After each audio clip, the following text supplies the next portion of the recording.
कार्तिक मास की कथा करती भव से पार। 16वां अध्याय लिखूं, हुई कृपा हरि की अपार। नमस्कार दोस्तों, स्वागत है आपका हमारे चैनल कृष्णवाणी में। तो दोस्तों, जहाँ पे हमने पिछला अध्याय खत्म किया था वहाँ से आगे कथा शुरू करते हैं। आज भगवान श्री कृष्ण सत्यभामा से बोले, हे प्रिय, नारद जी के यह वचन सुनकर महाराज पृथु बहुत आश्चर्यचकित हुए।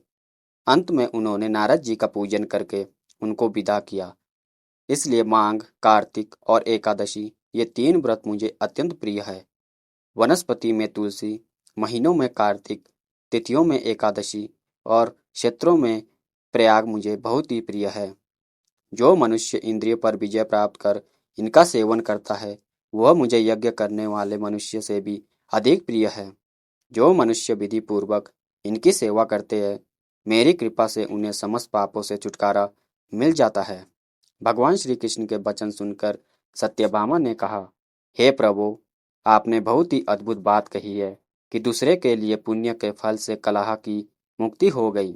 यह प्रभावशाली कार्तिक मास आपको अधिक प्रिय है, जिससे पतिद्रोह का पाप केवल स्नान के पुण्य से ही नष्ट हो गया। दूसरे मनुष्य द्वारा किया हुआ पुण्य उसके देने से किसी प्रकार मिल जाता है। आप मुझे बताने की कृपा करें। श्री कृष्ण भगवान बोले, प्रिय, जिस कर्म द्वारा बिना दिया हुआ पुण्य और पाप मिलता है उसे ध्यान पूर्वक सुनो। सतयुग में देश, ग्राम तथा कुलों को दिया पुण्य या पाप मिलता था, परंतु कलयुग में केवल कर्ता को ही पाप तथा पुण्य का फल भोगना पड़ता है। संसर्ग न करने पर भी यह व्यवस्था की गई है और संसर्ग से पाप व पुण्य दूसरों को मिलते हैं। उसकी व्यवस्था भी सुनो। पढ़ाना, यज्ञ कराना और एक साथ भोजन करने से पाप पुण्य का आधा फल मिलता है।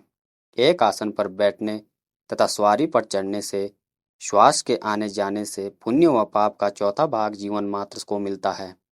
छूने से, भोजन करने से और दूसरे की स्तुति करने से पुण्य और पाप का 6वां भाग मिलता है। दूसरे की निंदा, चुगली और धिक्कार करने से उसका 7वां भाग मिलता है। पुण्य करने वाले मनुष्य की जो कोई सेवा करता है वह सेवा का भाग लेता है और अपना पुण्य उसे देता है। नौकर और शिष्यों के अतिरिक्त जो मनुष्य दूसरे के सेवा करवाकर उसे पैसे नहीं देते, वह सेवक उसके पुण्य का भागी होता है। जो मनुष्य पंक्ति में बैठे हुए भोजन कराने वालों की पतल लांघता है, वह उसे, जिसकी पतल उसने लांघी है, अपने पुण्य का 6वां भाग उसे देता है।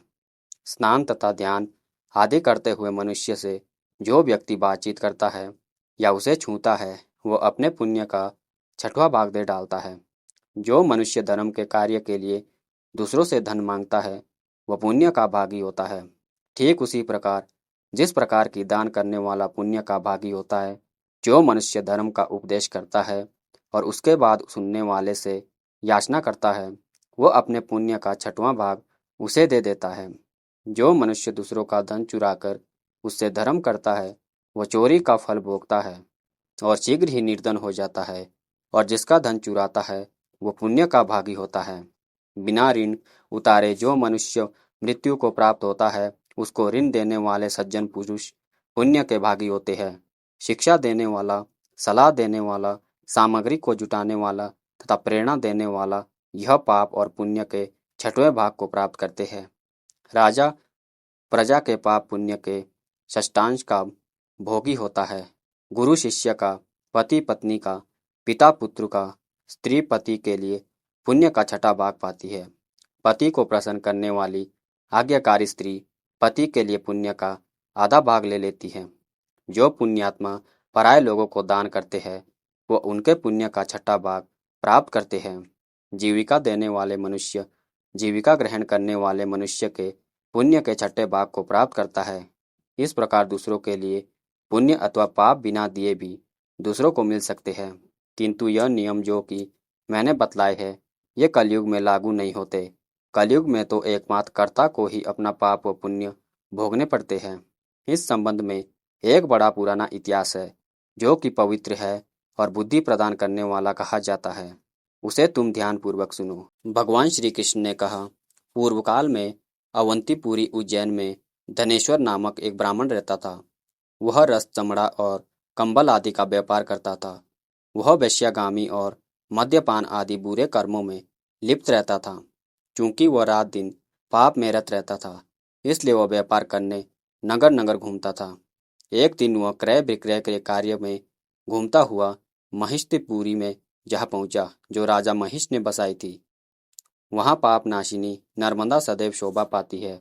उस नदी के किनारे कार्तिक का व्रत करने वाले मनुष्य अनेक गांवों से स्नान करने के लिए आए हुए थे।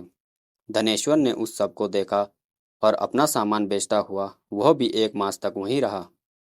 वह अपने माल को बेचता हुआ नर्मदा नदी के तट पर घूमता हुआ स्नान, जप और देवार्चन में लगे हुए ब्राह्मणों को देखता और वैष्णवों के मुख से भगवान विष्णु के नामों का कीर्तन सुनता था। वह वहां रहकर उनको स्पर्श करता रहता, उनसे बातचीत करता रहता। वह कार्तिक के व्रत की उद्यापन विधि तथा जागरण भी देखता रहा। उसने पूर्णिमा के व्रत को भी देखा कि व्रती ब्राह्मणों तथा गौओं को भोजन करा रहे हैं, उनको दक्षिणा आदि भी दे रहे हैं। उसने नित्य प्रति भगवान शंकर की प्रसन्नता के लिए होती दीपमाला भी देखी। त्रिपुर नामक राक्षस के तीनों गुणों को भगवान शिव ने इसी तिथि को जलाया था। इसलिए शिवजी के भक्त इस तिथि को दीप उत्सव मनाते हैं। जो मनुष्य मुझ में और शिवजी में भेद करता है, उसकी समस्त क्रियाएं निष्फल हो जाती हैं। इस प्रकार नर्मदा तट पर रहते हुए जब उसको 1 माह व्यतीत हो गया, तो एक दिन उसे किसी काले सांप ने डस लिया। इससे विलय होकर वह भूमि पर गिर पड़ा। उसकी यह दशा देखकर वहां के दयालु भक्तों ने उसे चारों ओर से घेर लिया और उसके मुंह पर तुलसी दल मिश्रित जल से छींटे देने लगे। जब उसके प्राण निकल गए, तब यमदूतों ने आकर उसे बांध लिया और कोड़े बरसाते हुए उसे यमपुरी ले गए। उसे देखकर चित्रगुप्त ने यमराज से कहा, इसने बाल्यकालावस्था से लेकर आज तक केवल बुरे कर्म किए हैं। इसके जीवन में तो पुण्य का लेश मात्र भी दृष्टिगोचर नहीं होता। यदि मैं पूरे 1 वर्ष तक भी आपको सुनाता रहूं, तो भी इसके पापों की सूची समाप्त नहीं होगी। यह महापापी है, इसलिए इसको 1 कल्प तक घोर नरक में डालना चाहिए। चित्रगुप्त की बात सुनकर यमराज ने कुपित होकर काल नेमी के समान अपना भयंकर रूप दिखाते हुए अपने अनुचरों को आज्ञा देते हुए कहा, हे प्रेत सेनापतियों, इस दुष्ट को मुकदरों से मारते हुए कुंभीपाक नरक में डाल दो। सेनापतियों ने मुकदरों से उसका सिर फोड़ते हुए कुंभीपाक नरक में ले जाकर खोलते हुए तेल के कड़ाहे में डाल दिया। प्रेत सेनापतियों ने उसे जैसे ही तेल के कड़ाहों में डाला, वैसे ही वहां का कुंड शीतल हो गया। ठीक उसी प्रकार जिस प्रकार पूर्व काल में प्रहलाद जी को डालने से दैत्यों की जलाई हुई आग ठंडी हो गई थी। यह विचित्र घटना देखकर प्रेत सेनापति यमराज के पास गए और उससे सारा वृत्तांत सुनाया। सारी बात सुनकर यमराज भी आश्चर्यचकित हो गए और इस विषय में पूछताछ करने लगे। उसी समय नारद जी वहां आए और यमराज से कहने लगे, सूर्य नंदन, यह ब्राह्मण नरकों का उपभोग करने योग्य नहीं है। जो मनुष्य पुण्य कर्म करने वाले लोगों का दर्शन, स्पर्श और उनके साथ वार्तालाप करता है, वह उनके पुण्य का 6वां अंश ही प्राप्त कर लेता है। यह धनेश्वर तो 1 मास तक श्रीहरि के कार्तिक व्रत का अनुष्ठान करने वाले असंख्य मनुष्य के संपर्क में रहा है, अतः यह उन सबको पुण्यांश का भागी हुआ है। इसको अनिच्छा से पुण्य प्राप्त हुआ है, इसलिए यह यक्ष की योनि में रहे और पाप भोग के रूप में सब नरक का दर्शन मात्र करके ही यम यातना से मुक्त हो जाए।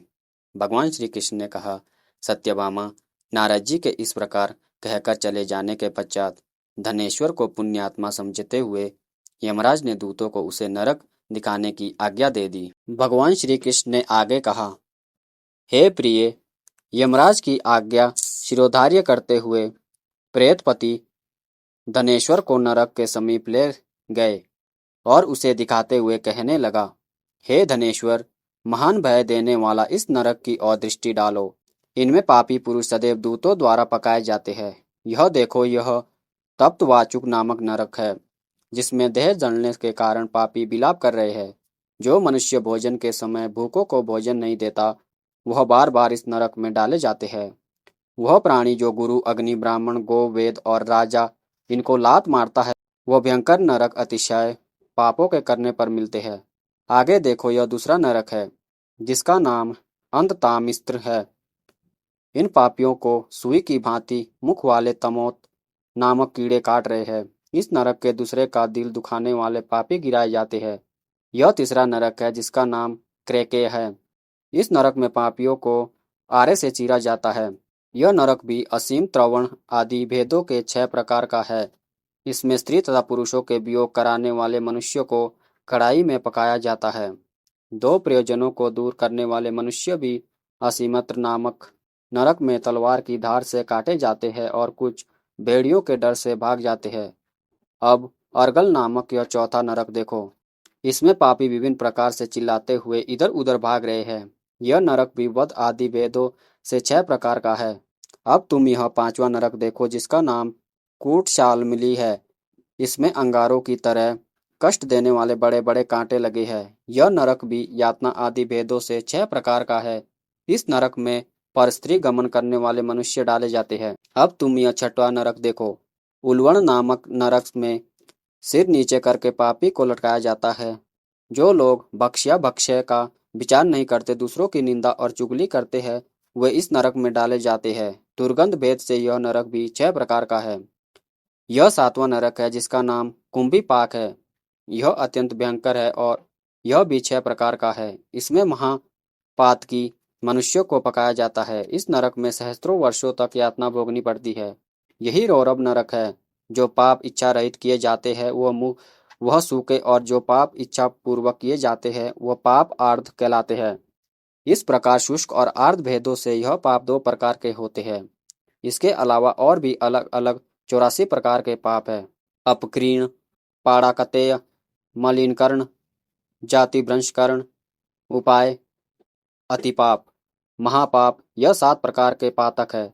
जो मनुष्य जैसा कर्म करता है उसे इन 7 नरकों में उसके पाप कर्मों के अनुसार पकाया जाता है।